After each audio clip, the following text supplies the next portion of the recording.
Hi, everyone. I'm Jeanette Mulvey, the editor-in-chief of Co. by U.S. Chamber of Commerce. Today, I'm joined by Ben Goodwin, co-founder of Olipop.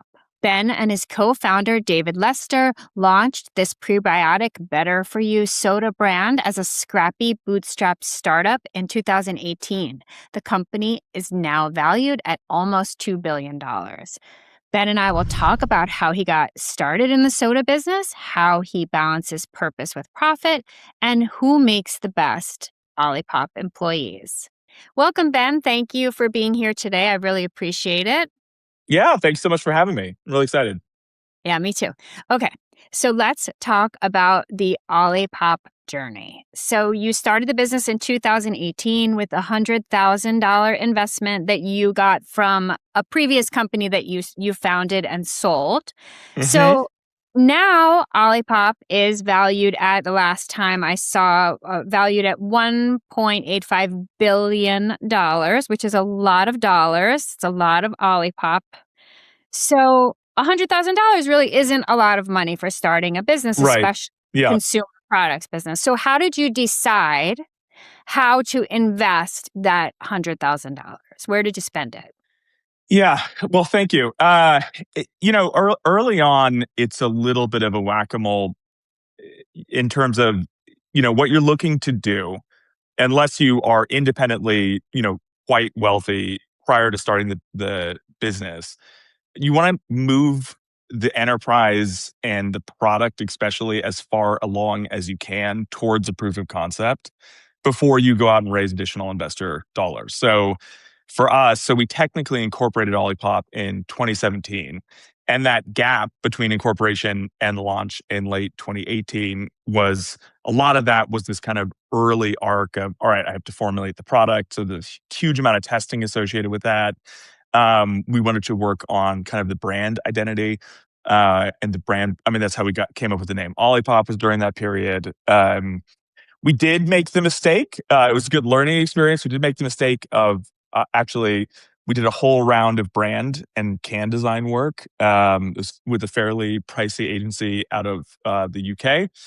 And we actually got all the way to the can proof and just looked at it, just decided, all right, this is not working. We have to walk away from this. And we found two gentlemen out of Florida, actually, that for a fraction of the price really understood what we were trying to say through the visual ID language. And that is the actual current can you see on shelf. It's still that same design structure.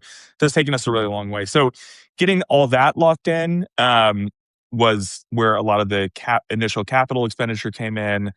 And, then we kind of had this dual process where we went to our first distributor. It was a small, very hands-on distributor in Northern California above the Bay Area. And we were trying to get our first distributor and our first accounts. They were really intrigued by the story and the passion. They liked the flavor of the product. But they were like, look, we can't take, huge chance here. You got to go out and lock in 100 accounts before we'll take you on. Now, it's always entrepreneurialism is always a catch-22. So you need the distributor to get the accounts, but you need the accounts to get the distributor. Sometimes you just have to learn how to tell a really good story and kind of have that, that spark, that energy that you're bringing that helps people believe. So I think we locked in about 40 to 50 accounts. And we were kind of charm offensing our distributor partners. And eventually they just were like, all right, you know what? You guys have won us over. We're going to start to distribute you. And that is where it all kicked off. And then, of course, we started raising investor capital around that time as well. We had just gone kind of long enough and burned through a lot of our cash from the prior venture. And it was time to get capital into the business. Oh, all right. You just said like 7 different things that now I want to follow up on. Yeah, But of course. okay, so I will. I want to talk about the design and the brand design, but actually I'm going to hold off on that because I just want to get chronologically a little more through your story. Yeah. So you had this $100,000, you invested it, but I also read that you bootstrapped a lot of things. You did a lot of things on your own. You did not. You bought things from the hardware store. I read that you bought things from the aquarium store while you were Right. trying to formulate this product. So can you just talk about like striking the balance between hiring, let's say, a firm and then maybe a second firm to design your brand, but then bootstrapping other pieces of it, by buying your own equipment? Like, how did you balance what to do which way? Yeah, it's a great question. So it's two different ventures had two different what we call like R&D development arcs. So the kind of the journey that was starting a backyard microbiology lab in a friend's shed, but working with a really competent microbiologist and organic chemist that was incredibly not sophisticated, but also really, really scrappy, right? So yeah, the story is still salient to me. I still look back on it fondly. I mean, you could go spend hundreds of thousands of dollars with Thermo Fisher Scientific, and nothing wrong with that. But I didn't have that kind of money at that time, and I was in my mid 20s. One of the valuable pieces to being that age and working on a business like this is one thing you have is a energy. So, I was working three different income streams to fund all of that. And I probably put about $300,000 of my own money in during that 4-year R&D arc because, we went from kind of building out the initial probiotic ferment that was like the base of the product. Then in 2010, once I had accomplished that kind of technological breakthrough, that's when this idea of the healthy soda came to fruition, where I kind of thought to myself, I could turn this into kind of like another niche, product that sells for a high price at Whole Foods.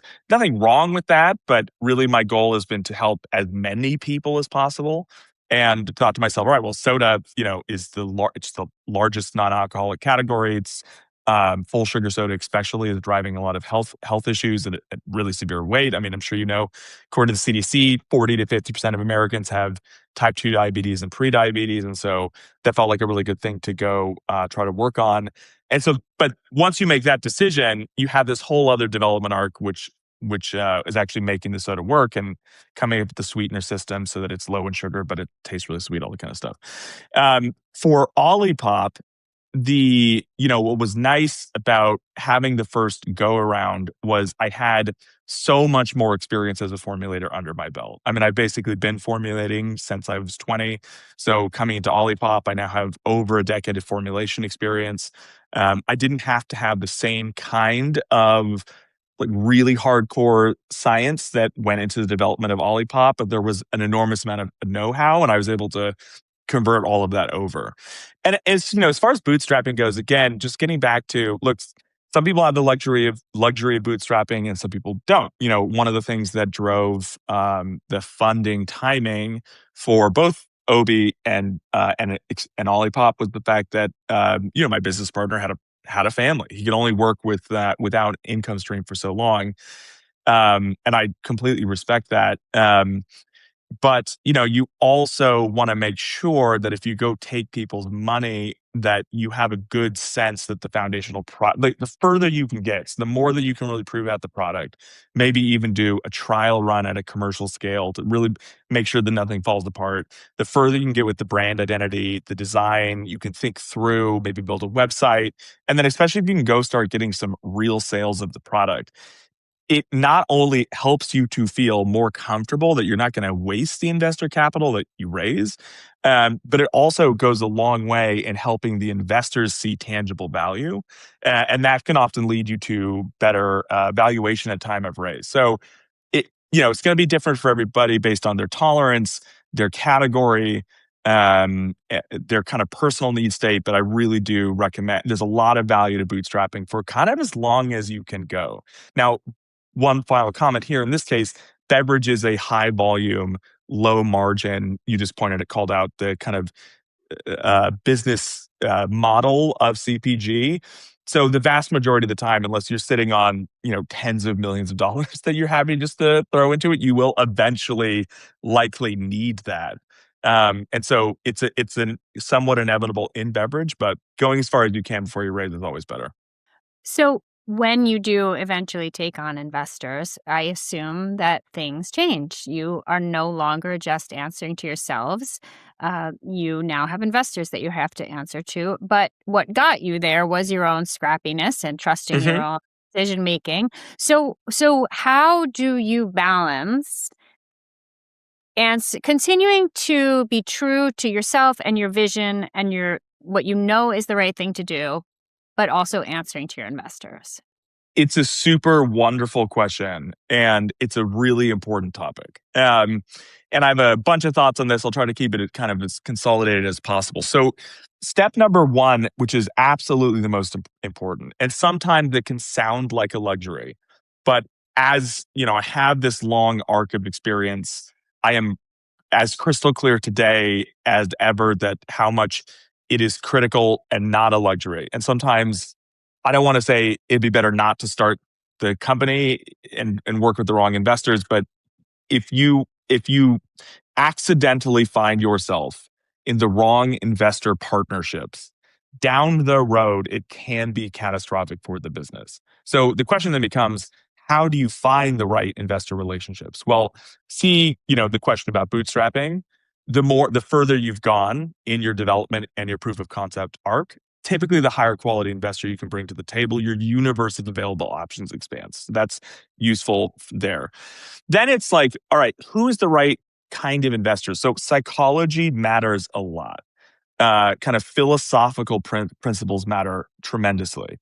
Um, and what's nice, it's a double-sided sword, but what's nice about just starting out is typically the investors you don't want to work with are gonna kind of be jerks to you. There's a lot of investors that really just, I'll put it delicately, think extraordinarily highly of themselves. They don't necessarily wince at making that known, right? They're sitting on capital. Capital typically has the power. What you want to look for are people who really want to hear about your mission. They want to hear about what motivates you, but then they don't kind of overly focus on you or try to overly charm you. So be careful of somebody with the excessive sales story. And then you want them to really actually want to get into the business model with you. Like you want them to ask you about how do you scale, what are your margins? What's the long term plan? We all have a certain sense that, you know, year in models should be pretty bottoms up and pretty, really tight and achievable. 3 years out becomes, a little bit of a finger in the wind. 5 years out is almost impossible to predict. So they should evidence some kind of common sense in terms of their approach. You want them talking to you about the mission. You want them really focused on the business. And you want them to believe in you as an operator in terms of either your philosophy and your kind of common sense and your work ethic. Because at the end of the day, you are the one really running the business and they have to really partner with you in that. So we are at a place, where you mentioned our last raise was with JP Morgan Chase's growth ventures unit. That was the $50 million capital raise, putting us, ending us at $1.85 billion post money valuation. And I will tell you the thing that one of the main things that got us over the line with them as a partner, because we had a lot of options in terms of who we raised from, was it was described to me by the gentleman who led that round from their side that they actually have a investment thesis that they prioritize investing in mission-driven businesses, where that mission is really authentic and there's a history of performance. So, and according to their kind of thesis, um, mission-driven businesses tend to outperform longitudinally versus businesses that are a little more just like focused on money or don't have the same kind of depth of philosophy. So that matters from day one with the investors, but I've found that that's still the case all the way down the road in terms of where we are now. And as of now, you know, I actually still, for the most part, yes, of course, I report into the board. I'm on the board, but I report into the board. But I have a lot of an enormous amount of faith along with my management team, and for the most part, have full operational control of the business still. And that's because of the partners that we've chosen and the kind of operating agreements that we've reached. So you were talking about being a mission-focused business, and your mission at the simplest is to impact health at scale. So you've Yes. developed a soda that is healthier and therefore I read a quote where you said that you liked the idea of soda because so many people drink it. It's like it doesn't require a massive behavioral shift on Right. part of people. They can still drink soda, it's just a healthier soda. So, like, sort of this micro habit approach appealed to you. Hmm. And so I wanted to ask you if you yourself are a micro habit person. Do you find that you're more effective when you kind of improve in small increments as opposed to trying to make big change? Yeah, you're totally right. I mean, when you look at the data around sustained positive change from like a behavioral kind of psychology lens, really the kind of most effective in terms of what's indicated by the research is just it really is those incremental changes that you stay consistent with, and crucially generate a positive experience. You're making these little changes, you're getting a bit of a positive feedback loop, you continue down the path. That's where something like a healthy soda is so crucial, because you get that immediate hit of the actual drinking experience. Um, we've in a lot of the research that we've done, we found that soda has this really powerful relationship with Americans' identities. Fifth birthday party, there's a can of Coke on the table, and that becomes this part of their inner narrative. And also, they're 40 and they know it's not healthy for them, but they kind of can't stop reaching for it, and that's something that Olipop um, helps to offset. But then as they experience the digestive health benefits, or, we've done some human clinical trials last year looking at blood sugar stability and A1C levels, we saw really positive results from. But as they start to feel that benefit from drinking it, it creates that healthy loop. Now, as an entrepreneur, it's a little bit pretentious, but one of my favorite quotes is by Charles Darwin, which is, "In nature, nothing always works and nothing never works." So entrepreneurialism is really it's really eat what you kill landscape. And it's one of the reasons I love entrepreneurialism. It's one of the reasons I chose that path, because it requires constant hyper adaptability, and a real focus on environmental awareness. But because when you're mission based, you also have a North Star that's helping you to make contextual decisions in the now and contextual forecasting decisions, but with a North Star based on meaning that helps to inform the decisions that you ultimately make. So basically, vis-a-vis, as an entrepreneur operating in that environment, I have to be on top of my micro habits, and I have to be ready to have fairly substantial kind of uh, overhauls to how I approach leadership, the business, how I think about myself. Your own identity can shift so much, going from this scrappy underdog, to somebody with a business that's profitable, great profit margin, north of $500 million of revenue. This You change overnight. Your world really changes, and so how do you retain a consistent identity while also adapting to the environment? So you got to really be ready to do both. And I would say that, for anyone who wants to be an entrepreneur, of course, as many hard business skills that you can pick up are really important, but your leadership skills are crucial, and your kind of interpersonal awareness, and your interpersonal growth and development. All of that is table stakes. You got to be ready to tackle all of it. Yeah, I was actually earlier in the interview taking notes on some words that you said. Like you said, work ethic, common sense, um, charm offensive, psychology, being a great storyteller, like so much. You would think that interviewing someone whose business is valued at $2 billion, we'd be talking about, profit margin and all of that. But the Right. words that we're using are all about they're human words Yeah. about what it is to be a human entrepreneur running this business. So that what you just said to me reinforced exactly what I was going to ask you, which is it was just interesting to me that you were using so many like soft skill words to Mhm. describe how you got here. But Um, the data all supports that. That's the thing that is always, it's been funny to me. And we're hiring more and more folks who come from kind of large scale businesses, right? And that's normal for where we are and where we're going. Now, what's lucky about how we're generally hiring, because we've got a really high bar for hiring. We had almost 300,000 applications last year, so we can afford to be super, super picky.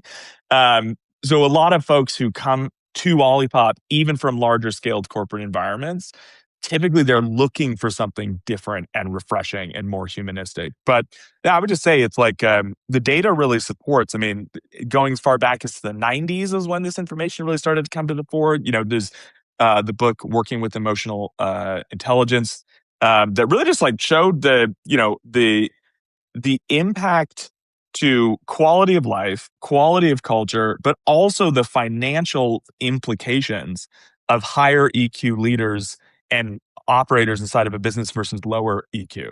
So I tend to think of the financial outcome as a symptom of starting from the inside and starting with yourself, starting with the internal workings of your leadership team and psychology, and then building a really healthy business. If you've also got product market traction with the consumer, cash is going to be the outcome. And sometimes in American society, especially capitalist society, we can overly focus on the capital piece and we get stuck chasing the symptom and not be adequately aware of the base mechanics that kick out that outcome. So this actually takes me to my question about the brand, which just the branding, which Yeah. I find really, really interesting. Um, and I guess emotional. So here you have a product that's intended to improve people's health outcomes. It's a prebiotic soda. You could have totally focused on this being a healthy product, a healthier product. Like the prebiotic could have been like the biggest thing on the can. Instead, the cans are colorful, they're fun, they're like kind of vintage, they're nostalgic, the flavors are nostalgic. Like it's very fun and it's just I feel very emotional Hmm. and not what I would have expected from a brand that really was about improving, creating a healthier soda. So Right. you said that previously you said you hired a firm. They didn't do a design firm. They actually didn't do what you wanted. So you had to use And it someone was more in else. that direction. It was more in that direction. They were trying to overly convey that health component and it ended up not saying what we wanted it to say. So tell me just a little bit more about why you chose that direction. Yeah. I think Yeah. No, I think it's an unexpected choice, so I'm asking you why you did that. absolutely. Well, again, it kind of comes back. Really good marketing and really good communication still has that foundation around kind of awareness of psychology. And so the awareness of the psychology of the person that we're trying to speak to and that we're trying to affect. Earlier I've always been somebody very focused on kind of physical and emotional health. That's always been really key to me. And I remember earlier in my like early 20s when I just, that you remember that phase where you think that you know everything about everything and you really know very little. Dunning-Kruger effect to the maximum display. But I remember I'd go lecturing people all the time about kind of healthy choices. And I watched myself being like, you should have a basket of figs over that cake you're about to eat. And exactly 0 people taking me up on it. Right. So, the reality is that, going back to kind of the starting with the EQ, it's for those of us, we're all kind of hold on to our logic, but we know that a lot of decision making is quite irrational for humans and even for ourselves. And so there's always been a little bit of this conflict for me when people want to have the rational conversation with people, especially in a scaled sense, but they don't. It's irrational to try to be rational with humanity's irrationality, if that makes sense. You know, so then we know that a lot of decision making is emotional and has a certain irrationality to it. So we need to communicate there successfully first, right? If somebody doesn't feel like you're their friend and care about them, and if you trigger somebody's defense mechanism, if you have all this great technical information to go communicate to them, they're not going to hear you. They're not going to care. They don't trust you essentially. Um, and, again, that other piece that we found really early was that incredible, that nostalgia and that kind of identity transfusion that a lot of people have with the soda category, right? It's those early childhood experiences. They are actually shockingly emotional. When you go ask most people about soda, which kind of um, oftentimes even displays itself as this very kind of like light-hearted. You think open happiness, you think, celebrities just being like, just talking about the flavor.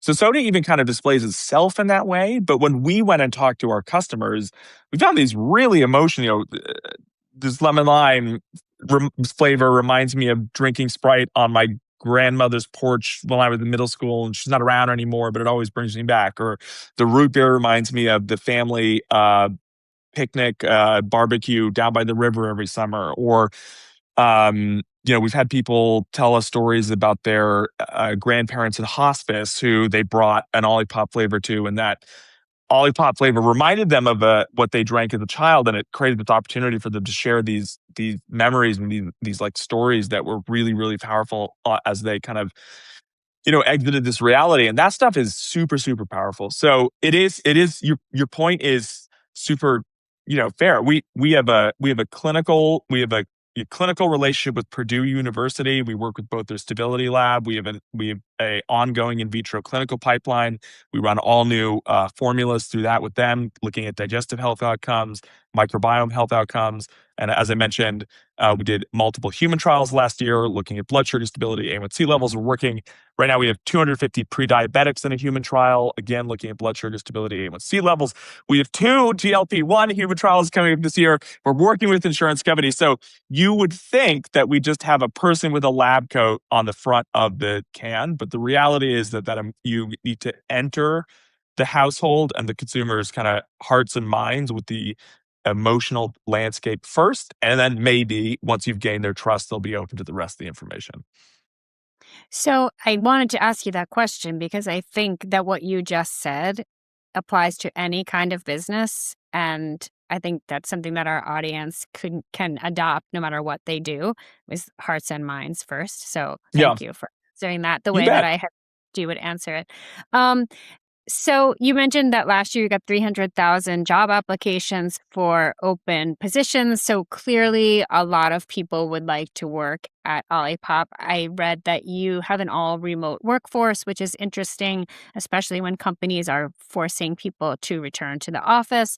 Mhm. So, and we've talked just a lot about human nature and human psychology. So just tell me a little bit about the role that I guess happy employees make in making your company successful. If happy is the answer, maybe the answer is smart. Maybe tell me just about your employees and what Yeah, you're looking for that you feel is the right recipe of traits that make a great employee. yeah. Wow, killer question. So I would start with there's a couple of layers. So one, I tend to find, just to first come out and be clear, I think that there are certain advantages and disadvantages to an all remote workplace, and there are certain advantages and disadvantages to an in person workplace. Now, obviously, I prefer the remote workplace, and there's a couple of drivers for that. But I think that no matter what the workplace choice that you've made is, then it's your goal to maximize upsides, minimize downsides, and really create kind of like the best environment possible. And then, I think that like a healthy culture and like a productive, healthy employee, I kind of think of it in almost like a little bit of a triangle model. So at the top, at least this is the way I've set it up. At the top, you've got mission, and mission is not it's not just like a nice to have. Again, when you go look at the data, mission driven companies outperform the stock market. They have stronger CAGR. They have stronger financial performance. They tend to have lower turnover, less regrettable attrition. They tend to have more higher levels of engagement scores from their employees, and they tend to attract better talent, right? So the data is all there. Now, the crucial thing about mission, and this is also what's shown up in the research, is that a mission on a page or a mission just like as part of the wallpaper does not accomplish those outcomes for you. You have to find a way as leadership, but then making sure that it's waterfalled correctly, that you bring the mission to life inside of the culture. And it's actually, it turns out, and I just read this, but like, it turns out that it's actually more impactful that mission is really felt and believed and propagated at the middle management level of the business than it is necessarily even is from senior leadership. because you still have a reality where most people's job experience is really defined by the layer or two that's immediately above them. And you're going to get a distribution of employees where obviously it favors the kind of bottom end of the pyramid. So that mission piece is really, really crucial. And that, again, sets that North Star. Then I kind of have this like these other two legs. And so one of in terms of like culture and by proxy the employees, we really try to not have a command and control environment. So how do we take care of our employees, right? Like we incentivize vacation with like raffles because we have unlimited PTO, and we figured out that people were kind of falling into the trap of not taking vacation. We have a personal development stipend. We have really robust benefit offerings. We really put a lot of conscious effort into engaging folks and getting departments out for offsites, and we do a lot of stuff to really try to take care of our people and make sure that they feel valued and seen as humans. We care about their professional development, but we also care about their personal development and who they are and what they need to do to take care of their family. This way, we have a pretty flexible work environment. Now, the other side of the triangle then is performance and accountability, because if you are just trying to really go bend over backwards, take care of your people, but there isn't an exchange rate where the expectation is, all right, like we're going to take great care of you. This is going to be an amazing place to work. We're mission driven, but like you got to go kill it. And that's how we keep this whole thing running. And that's how we make the work against the mission worth it. And that's how we continue to have the excess revenue and profitability to invest in the staff. And that's how you avoid an entitlement environment. So, at the end of the day, like we really want people first and foremostly who genuinely are motivated by that mission, and they love that we're a fast growing successful business. It's a place where they can really go do their best work, but that love for mission and that genuine care for mission has to be first. We also really found how absolutely critical it is to find people who are great at proactively building trust at up side to side and below them. The higher the level of trust, the higher level of kind of productivity, the better teams work together. By proxy, that means that we're aggressively anti kind of corporate politics. So I will boot somebody out faster than anything if I see them playing games, pointing fingers, just like being really good at like decks and presenting stuff, but then not that motivated to actually go do the hard work and deliver the results. That stuff is really, really toxic. So yeah, I mean, and we just have a really vigorous screening process. Yeah, everybody kind of complains about it. People are like, I have to do 10 interviews, but at the same time, they end up really enjoying the process if they make it through, because they actually ended up getting to know so much about the business. They felt really seen. And so that's your first line of defense. And then look, there's a million things you can do from there with your people ops team and with how your leadership shows up. But um, we find that that's how I try to create the best culture. And we've obviously won a bunch of culture best workplaces awards I'm extremely proud of. But then the type of people who work really well in that environment. That was a great answer. And again, something I think everyone watching can adopt at some level in their own company. So thank you for that. My last question before I let you go is just how do you know when it's time to take a risk and when is it time to play it safe? Yeah, totally. I mean, look, at the beginning, everything is the whole thing's a risk. Like the whole thing's a huge risk, especially early on, right? We tend to look at in beverage, the highest death rate, right, which is 0 to 10 million. And there's only 0.04% of brands make it to, no, sorry, 0.4% of brands make it to $10 million in revenue. Then there's the long road from 10 to 100, which still has a fairly high death rate, but you're more stable. And then past 100, you start to really stabilize. But then you start to run into these new issues, which is, okay, your staff is growing and growing. You get past that really critical 150 person mark, which is where your culture really starts to shift. You need to think about systems and processes a lot more. I would say that, I never want to lose the entrepreneurial mindset. I never want to lose the innovation mindset. I still really seek to have us be a very innovation centric business. But you have to start converting some of this stuff over into policies and equations, right? So, like a great example is I want to go do more real time testing of messages to consumers, right? We're hitting more and more demos, more buckets of folks. Like, how do we go find unifying messages? How do we go try to say things that are novel and impactful? So maybe I've got a digital budget, and I say, all right, 20% of the digital budget is novel stuff that we want to go explore, and then maybe 20% of that 20% is just off the wall stuff. It's not coming up in consumer panels. Maybe it's something that your child said to you that you thought was like a really funny, interesting way to talk about Olipop, and you want to go test that kind of stuff. Like you have to start putting some structure around it. And the way that my role has really evolved is, I still am in a lot of ways kind of the in-house kind of maximizer, and I try to push novel thinking, and you try to be strategically disruptive. But then a bunch of rest of my time is really around systems engineering. So how do we think about organizations? How do we think about cross departmental communication? How do you make sure that you're really setting your structures up to really discuss the most strategic topics? And then how do you operate as a kind of human centric leader in the middle of all of that? And so, I think the risk really converts from big external risks, although when you really get your senses together that you need to go pursue something that's non-obvious, hopefully you built an organization that's agile enough to capture that. But, the risk kind of transforms. It's hard to jumping through these chasms of, these big growth inflection points. You think about it, we had triple digit growth every year until last year. So that is just a white knuckle ride. That means that from one quarter to the other, sometimes the foundational business had really changed.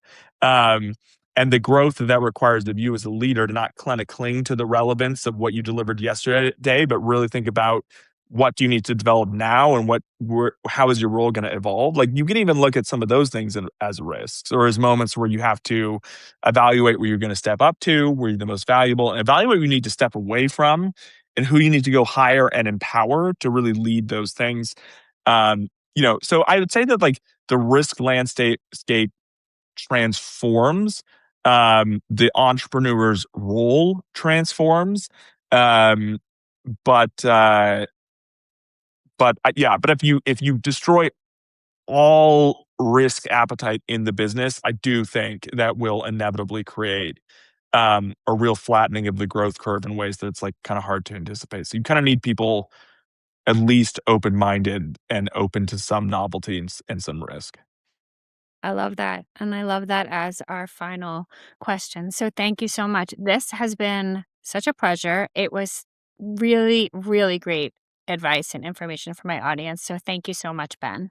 Yeah, thank you. I'm really excited to have had this conversation with you. You asked really fantastic questions. All right. Thank you, everyone, for joining me today. That was such a great interview. And of course, I'd like to thank our sponsors for their partnership in this series.